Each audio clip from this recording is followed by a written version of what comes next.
എന്റെ റൂമിലേക്ക് നിങ്ങൾ വന്നില്ലേ? ഇത് റൂമിന് നിങ്ങൾ ഷെയ്ക്കാണെന്ന് പറഞ്ഞില്ലേ? പറഞ്ഞു. ഈശ്വരമംഗലത്ത് മാടന്നൂർ സുഹൃതാക്കളോട് 5 മണിക്കൂർ സംസാരിച്ചെന്ന് പറഞ്ഞില്ലേ? പിന്നെ പുൽക്കുന്താലുള്ള ഫഖറുദ്ദീൻ ബാബാന്റെ ഒന്നിച്ച് തണ്ണിന്റെ മുകളിൽ ഞാൻ നടന്നു പോയിട്ടുണ്ടെന്ന് പറഞ്ഞില്ലേ? പിന്നെ നിങ്ങൾ മുസ്ലിമാണെന്ന് പറഞ്ഞില്ലേ? ഇതൊക്കെ കള്ളമല്ലേ? നിങ്ങളുടെ ഒറിജിനൽ പേരെന്താണ്? പറഞ്ഞോട്ടെ, അങ്ങോട്ട് നോക്ക്. എന്റെ ഒറിജിനൽ പേര് വർഗീസ്. അച്ഛന്റെ പേര് ദേവസി.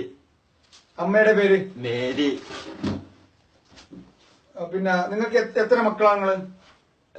എന്റെ ആദ്യത്തെ അമ്മ മരിച്ചിട്ട് രണ്ടാമത് ഉപ്പായിട്ട് രണ്ടിലും. ആദ്യത്തേൽ എത്രയാണ്? 11 മക്കള്. ആദ്യത്തേൽ എത്രയാണ്? 11 മക്കള്. ആദ്യത്തേല്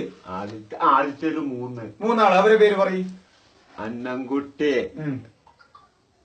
കുഞ്ഞിപ്പൈലോ, ദേവസി. അതിൽ നിങ്ങളില്ല, നിങ്ങൾ രണ്ടാമത്തേലുള്ള. രണ്ടാമത്തേലുള്ള ആദ്യത്തെ മകന്റെ പേരാ? പെണ്ണിന്റെ പേരെന്താ? ലില്ലി. ലില്ലി. അവളെ ഭർത്താവിന്റെ പേര്?